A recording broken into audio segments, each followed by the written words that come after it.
Teďka už tě nezachrání ani voda svěcená! Ale podívejme na ní, jak je chudák zmlácená. Proč pak asi brečí, vždyť je v naší péči? Jak si zmi?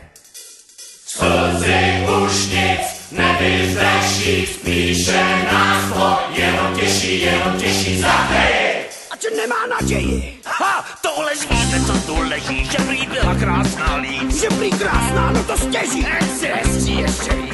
Jedna věc je jistá, smrtka dráty, chystá už mama. Přiložíme ruku k dílu. Lečte na tu chcíplou vílu, jak vás